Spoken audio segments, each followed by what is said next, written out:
Assalamualaikum warahmatullahi wabarakatuh. Salam sejahtera untuk kita semua. Yang terhormat Ibu Sinta Nuraini, SPD selaku Guru Bahasa Indonesia serta teman-teman 10H yang berbahagia. Marilah kita panjatkan puji dan syukur atas kehadiran Allah Subhanahu wa taala, atas rahmat, kesehatan sehingga kita dapat berkumpul di acara debat bahasa Indonesia kelas 10H. Pertama-tama izinkan saya untuk memperkenalkan diri. Perkenalkan, nama saya Cynthia Triaulina. Saya di sini sebagai moderator serta notulen pencatat waktu. Di sebelah kanan saya terdapat tim pro yang terdiri dari perkenalkan, nama saya Satria Dewa Daru selaku pembicara 1. Perkenalkan, nama saya Muhammad Ismail sebagai pembicara 2 dari tim pro.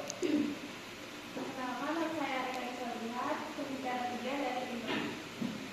Perkenalkan, nama saya Megawati Azhara, pembicara 4 dari tim pro. Perkenalkan, nama saya Priyan Rima, pembicara 5 dari tim pro. Oke, baik. Dan di sebelah kiri saya terdapat tim kontra yang terdiri dari Saya Reshiani, pembicara 1 tim kontra. saya Nafisah Rahmaullah sebagai pembicara 2 dari tim kontra. Saya Teresa Panduka, pembicara 3 dari tim kontra. Saya Syahina dari pembicara 4 dari tim kontra. Baik, karena kita sudah perkenalan antara tim pro dan tim kontra, selanjutnya masih yang akan dibawakan kali ini adalah program makan gizi gratis di sekolah. Semua peserta debat harus mematuhi peraturan yang sudah saya tetapkan sebelumnya. Sebelum memulai debat, saya akan membacakan peraturan debat. Yang pertama, siapkan pembicara 1, 2, 3, 4, dan 5 dari masing-masing tim. Kedua, masing-masing pembicara diberikan waktu selama 2 menit untuk menyampaikan argumen.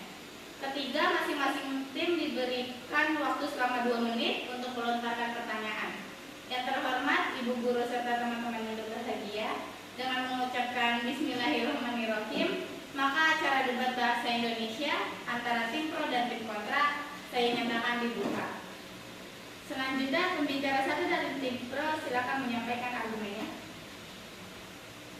Anak-anak yang kekurangan nutrisi seringkali mengalami kesulitan berkonsentrasi, memiliki daya ingat yang lemah, dan rentan terhadap penyakit. Hal ini berdampak negatif pada prestasi akademik mereka. Program makan gizi gratis memberikan asupan nutrisi yang cukup untuk mendukung perkembangan otak dan kemampuan kognitif, sehingga meningkatkan konsentrasi, daya ingat, dan kemampuan belajar siswa.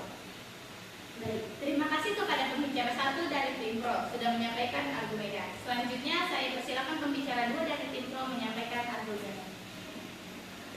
Ketimpangan sosial ekonomi seringkali berdampak pada akses anak-anak terhadap nutrisi yang cukup. Anak-anak dari keluarga kurang mampu seringkali mengalami kekurangan gizi yang berdampak negatif pada kesehatan dan perkembangan mereka. Program makan gizi gratis ini bertujuan untuk mengurangi kesenjangan ini dengan memberikan akses nutrisi yang sama bagi semua siswa, terlepas dari latar belakang ekonomi keluarga mereka.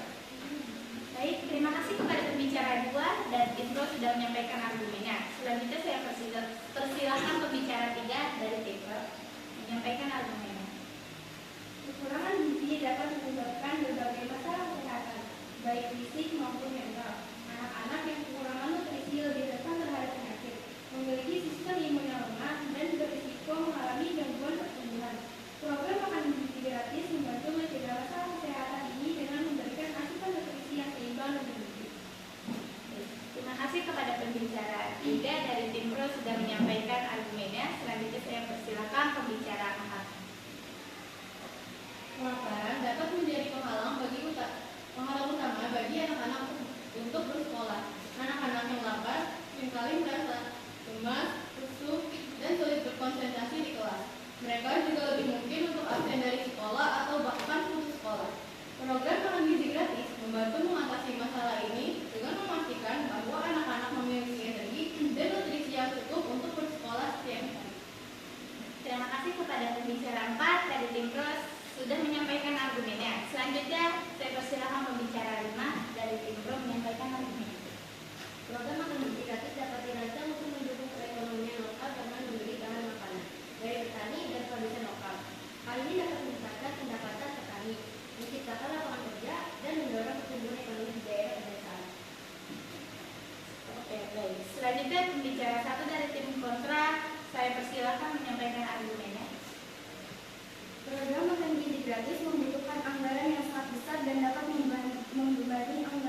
zakat dan belanja negara APBN. Dana yang dialokasikan untuk program ini mungkin dapat digunakan untuk sektor-sektor lain yang juga penting seperti infrastruktur, kesehatan, atau pendidikan di bidang lain.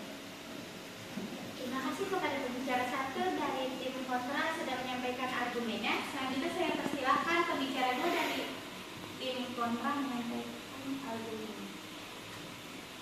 Program berskala besar seperti ini rentan terhadap penyalahgunaan dana dan korupsi. Tanpa mekanisme pengawasan dan akuntabilitas yang kuat, terdapat risiko penyelewengan dana yang dapat merugikan negara dan menghambat pencapaian tujuan program. Transparansi dan akuntabilitas dalam setiap tahap program, mulai dari pengadaan bahan makanan hingga distribusi, sangat penting untuk mencegah korupsi. Sistem pelaporan yang handal, audit berkala yang independen, dan partisipasi aktif masyarakat dalam pengawasan sangat diperlukan untuk memastikan dana digunakan secara efektif dan efisien.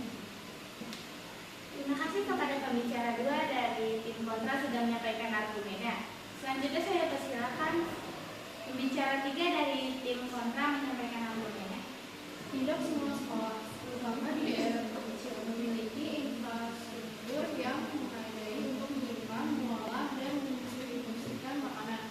Selain itu, banyak sekolah juga kekurangan tenaga kerja yang terlatih untuk mengelola program ini secara efektif. Kurangnya infrastruktur dan sumber daya manusia dapat menghambat pelaksanaan program dan mengurangi efektivitasnya. Terima kasih kepada pembicara tiga dari tim kontra sudah menyampaikan argumennya. Selanjutnya saya persilakan pembicara empat dari tim kontra menyampaikan argumennya. Program makan gizi gratis mungkin dapat menyebabkan ketergantungan pada makanan gratis dan mengabaikan pentingnya pendidikan gizi di rumah dan di sekolah. Anak-anak perlu diajarkan tentang pentingnya gizi sehingga kebiasaan makan sehat dan bagaimana memilih makanan yang bergizi. Program ini harus dibarengi dengan program pendidikan yang komprehensif untuk memastikan kebiasaan makan sehat yang berkualitas.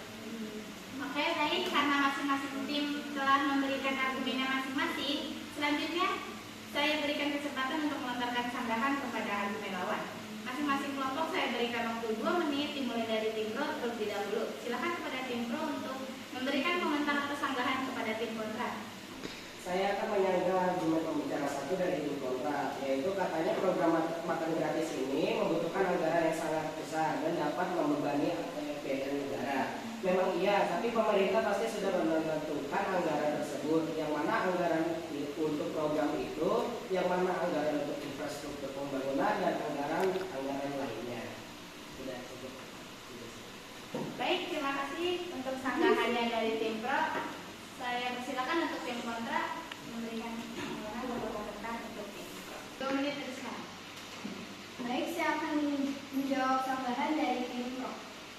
Memang terlihat baik, tetapi program ini membutuhkan anggaran yang sangat besar dan berisiko membebani APBN di tengah banyak kebutuhan negara seperti pembangunan infrastruktur, pendidikan, dan pengentasan kemiskinan dan mengalokasikan dana untuk makan gratis bisa mengganggu prioritas lain yang lebih mendesak. Selain itu, pelaksanaan program ini rawan tidak tepat sasaran dan berpotensi menimbulkan pemborosan anggaran jika tidak diawasi dengan ketat. Pemerintah sebaiknya fokus pada pemberdayaan masyarakat dan peningkatan kualitas pendidikan, bukan membiayai konsumsi secara massal yang belum tentu efisien. Baik, terima kasih untuk tim kontra telah menyampaikan sanggahannya atau komentar kepada tim. Untuk tim pro, kami persilakan oleh tim. Saya akan menjawab sanggahan dari tim kontra. Tapi kan pemerintah dapat mengelola APBN untuk program makan gratis dengan beberapa cara.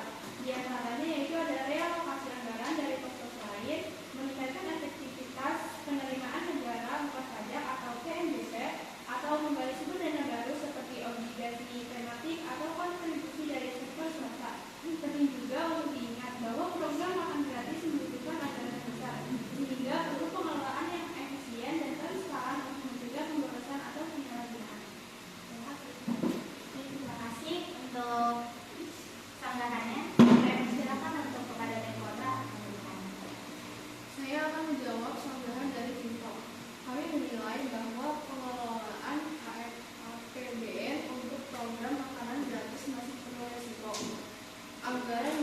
mengganggu sektor penting lain, sulit ditingkatkan dalam waktu singkat, dan obligasi hanya menambah utang-utang.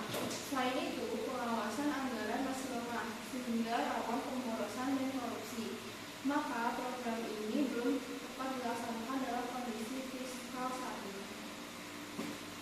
Baik, terima kasih atas pandangan dari tim kontra. Saya persilakan kembali untuk Badan Pinjam. Saya akan menjawab tambahan dari tim kontra. Meskipun ada kekhawatiran terhadap pengelolaan APBN, program makan gratis memiliki potensi manfaat sosial dan ekonomi jangka panjang yang signifikan. Realokasi anggaran tidak selalu berarti mengganggu sektor penting lain, melainkan dapat dilakukan melalui efisiensi belanja yang lebih optimal, seperti pemangkasan anggaran, berjalannya dinas, proyek non-prioritas, atau subsidi yang kurang tepat sasaran. Terkait PNBP, penerimaan negara bukan pajak, meski peningkatannya dalam jangka pendek menantang, kebijakan kreatif seperti optimalisasi aset negara dan digitalisasi layanan bisa memperkuat basis PNBP ke depan. Sedangkan penggunaan obligasi bukan semata beban, melainkan instrumen pembiayaan yang lazim selama diarahkan pada program produktif yang meningkatkan kualitas SDM. Memang benar bahwa pengawasan anggaran harus diperkuat, namun kelemahan dalam pengawasan bukan alasan untuk menunda program strategis. Sebaliknya, ini menjadikan momentum untuk memperbaiki sistem tata kelola anggaran, transparansi, dan akuntabilitas. Oke, baik, terima kasih untuk tim pro. Saya bilang untuk tim kontra. Apa mau diskusi dulu? Diskusi. Dimulai dari sekarang.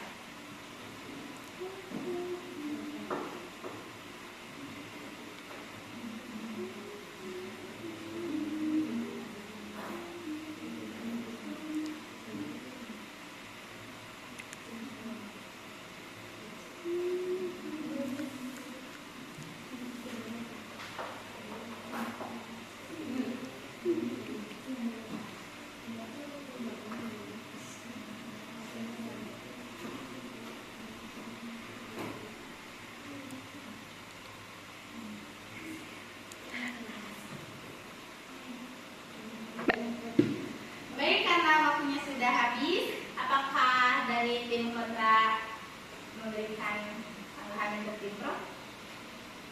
Ada atau tidak? Oke, karena tidak ada, saya akan mengakhiri untuk sesi ini. Sekarang akan saya persilakan kepada kedua tim untuk menyampaikan kesimpulan yang diperoleh dari argumen yang disampaikan. Pertama, saya akan persilakan kepada tim pro untuk menyampaikan kesimpulannya. Kesimpulannya, program makan gizi gratis merupakan investasi strategis jangka panjang yang akan memberikan dampak positif yang signifikan terhadap kualitas sumber daya manusia Indonesia. Keuntungannya akan terlihat dalam jangka panjang melalui peningkatan kesehatan, prestasi akademik, dan produktivitas dari generasi mendatang. Terima kasih kepada pembicara dan tim pro karena sudah menyampaikan kesimpulannya. Selanjutnya saya persilakan kepada tim kontra untuk menyampaikan kesimpulannya. Kesimpulan dari tim kontra adalah program makanan gizi gratis memiliki potensi manfaat, tapi biaya yang tinggi dan risiko penyalahgunaan dana perlu dipertimbangkan dengan sangat serius. Evaluasi menyeluruh terhadap biaya dan manfaat sangat diperlukan. Baik, terima kasih kepada kedua tim yang sudah memberikan kesimpulannya masing-masing. Kesimpulan dari saya sendiri adalah debat ini adalah menyajikan argumen yang kuat dari kedua belah pihak. Tim pro menekankan manfaat jangka panjang program ini, sementara tim kontra menyoroti tantangan implementasi. Kesimpulannya, keberhasilan program makan gizi gratis di sekolah bergantung pada perencanaan yang matang, transparansi, akuntabilitas, dan pengawasan yang ketat. Pemerintah perlu mempertimbangkan secara cermat semua aspek sebelum memutuskan implementasi program ini. Penting untuk mencari solusi inovatif yang mengatasi tantangan yang ada dan memastikan program ini memberikan manfaat yang maksimal bagi siswa Indonesia. Sekian kesimpulan yang dapat saya peroleh. Baik debat bahasa Indonesia dan emosi makan gizi gratis di sekolah saya nyatakan telah selesai. Guru pembimbing serta peserta debat yang saya hormati, hadirin yang berbahagia, debat telah berakhir. Saya ucapkan terima kasih atas perhatian Anda dalam mengucapkan syukur, yaitu alhamdulillah debat kali ini saya tutup. Wassalamualaikum warahmatullahi wabarakatuh.